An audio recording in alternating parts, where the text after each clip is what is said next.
इनके पास 3 ही विकास है, 62 जुमला जोश, बेच दो बदल दो खत्म कर दो, हत्या बलात्कार फर्जी इनकाउंटर, इसके अलावा इनके पास कुछ नहीं है। बहुजन परिवार हमारा समुद्र है, मुट्ठी भर लोग लगातार परेशान कर रहे हैं, इसलिए सभी बहुजन के लोग मूल निवासी संगठित हो जाओ, नहीं तो राष्ट्र लुट जाएगा। बहुजन मूल निवासी को खत्म करना चाहती है, कितनी नादान है जो समुद्र को सुखाना चाहती है।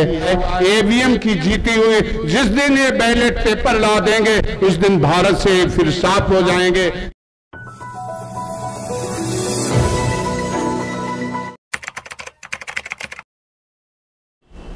आज देखा जाए तो हमारा देश भारत इतना बेचैन, इतना बदहाल कभी नहीं था। लगातार देश में कभी जवानों के साथ, कभी किसानों के साथ, कभी पहलवानों के साथ, और आज मणिपुर में अब प्रदेश वाइज ले लीजिए, हर जगह एक तरह से आग जल रही है। वो शोषित दलित वंचित और गरीबों के ऊपर ही क्यों हो रही है? क्योंकि यह मूल निवासी भारतवासी बहुसंख्यक लोग इकट्ठा नहीं होते। जब इनको इकट्ठा होने का आह्वान किया जाता है तो ये कुनबे में बिखरे रहते हैं। अभी 2 दिन पहले ही जंतर मंतर पे सम्मेलन हुआ तो ऐसे बिखर करके नहीं, पार्टी में नहीं, जिस दिन एकजुट होकर के एक मुट्ठी बन करके लोग आह्वान करेंगे तो सरकार भी झुकेगी, आपकी सारी मांगे मानी जाएंगी। वतन की खाक से पूछो, वतन की खाक से पूछो, बहुसंख्यक के नाम पते हमारे पुरखों ने इस राष्ट्र को अपना लहू पिलाया है। ए वतन तुझ पे लुटा दें दिलो जान अपनी, क्योंकि हम मूल निवासी राष्ट्र हित के लिए पैदा होते हैं। और जहां मैटर बड़ा होता है वहां बहुसंख्यक, चाहे बॉर्डर हो चाहे खेती किसानी, वहां खड़ा होता है। जहां से तेज हवाओं का आना जाना है, नतीजा कुछ भी हो वहीं पे झंडा गाड़ के दिया जलाना है। ये बहुसंख्यक के लोगों की एक बहुत बड़ी पहचान है। मेरे भाइयों, आज आप सबको हमारी एक अपील है। सामंतवाद और मनोवाद एक विचारधारा है और एक वर्ग विशेष है जो खुद को ही राष्ट्र समझते हैं और खुद की ही विचारधारा को हिंदुत्व समझते हैं, और जो अपने द्वारा अत्याचार हमारे ऊपर करते हैं वो कहते हैं सैन्य प्रक्रिया, यानी सरकारी महकमा लोग आपके ऊपर करते हैं। जो अपने द्वारा खुद अपने मुंह से गालियां देते हैं वो कहते हैं ब्रह्मा जी का वाक्य है। और इनकी मुख्यतः 3 पहचान है। बुरा सुनते हैं, बुरा करते हैं, बुरा ही देखते हैं। इसलिए एक मिर्जा गालिब का एक बंद है। यह सरकार आई थी, शिक्षा, स्वास्थ्य, सुरक्षा, सबका साथ सबका विकास और 15 लाख, यानी तमाम जुमले भाषण। इनके पास 3 ही विकास है, 62 जुमला जोश, बेच दो बदल दो खत्म कर दो, हत्या बलात्कार फर्जी इनकाउंटर, इसके अलावा इनके पास कुछ नहीं है। मिर्जा गालिब का वो बंद मुझे याद है। ये आए थे बंद कराने तवाइफों के कोठे, सिक्कों की खनक देख खुद ही मुजरा कर बैठे। ये आज कहां देश को ले जाना चाहते हैं? हमारा भारत देश विश्व में, हमारी जनसंख्या 70% युवा है, लेकिन कहीं न कहीं आज हमें शिक्षा, स्वास्थ्य, सुरक्षा चाहिए थी, आज ये सब छीन लिया गया है।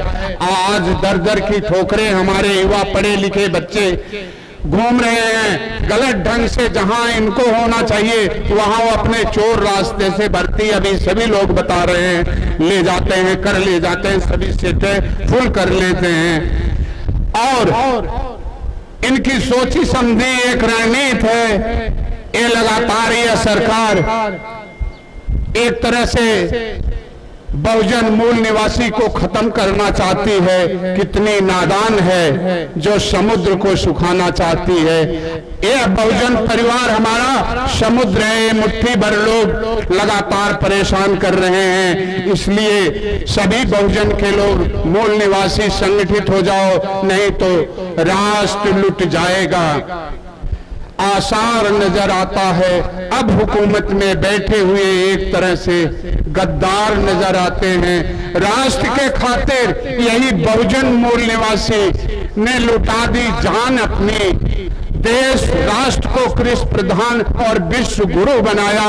आज गद्दी पे बैठे हुए गद्दारों को ये बहुजन मूल निवासी गद्दार नजर आते हैं, जो हर जगह जहां भी देखो वहां ये खड़े नजर आते हैं। क्योंकि इनको राष्ट्र सबसे ऊपर रख करके अपने निजी स्वार्थों को मार करके भी जी लेते हैं, लेकिन राष्ट्र को सर्वोपरि रखते हैं। तो देख, हम सभी को जागना होगा, संगठित होगा। ओबीसी, एससी, एसटी, माइनॉरिटी के लोगों आपस में एक दूसरे का सम्मान करके आगे बढ़ना होगा। ईवीएम की जीती हुई सरकार है। एक तरह से जैसे रावण कहने के लिए हम लोग उसको मानते नहीं, लेकिन रावण के नाम में अमृत था। उसी तरह मोदी के दिमाग में, इन 3 तिकड़ों के दिमाग में ईवीएम छुपा हुआ है। ईवीएम की जीती हुई, जिस दिन ये बैलेट पेपर ला देंगे उस दिन भारत से फिर साफ हो जाएंगे। जैसे कहते थे ना कांग्रेस मुक्त भारत, वैसे ये कभी बीजेपी मुक्त भारत होगी। लेकिन लगातार सभी को एकजुट होकर के चलना होगा, संगठित होना होगा। ये मेरे बहुजन के लोगों अपमान सह रहे हो मगर बोलते नहीं। कैसा लहू बहुजन का कभी खोलता नहीं, कभी खोलता नहीं। क्या पांव कट गए हैं, कभी दौड़ते नहीं। बेसुध पड़े हो तुम, हत्या, बलात्कार, इन सब की डर से कोई बाहर निकलता नहीं। एक बार राष्ट्रव्यापी आंदोलन करना होगा। सबको एकजुट होकर के पार्टी और संगठनों से बाहर आकर के सब एकजुट होकर के आह्वान करना होगा।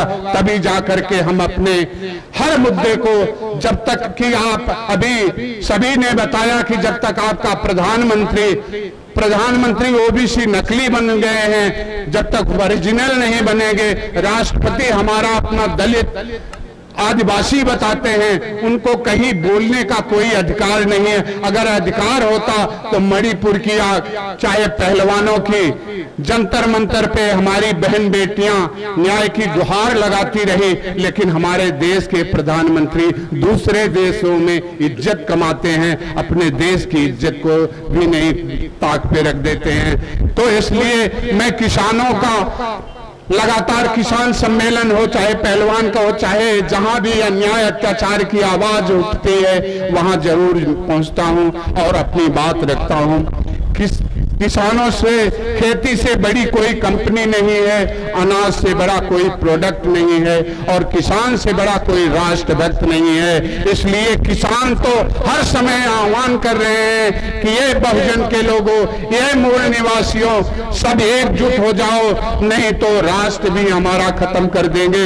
2024 में खुदा न खास्ता ये गलत ढंग से आ भी गए ना तो फिर हमें बहुत दिक्कत हो जाएगी।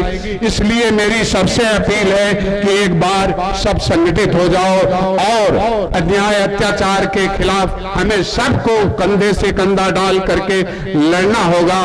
इसलिए अब मैं यही अपनी बात को विराम देना चाहता हूं।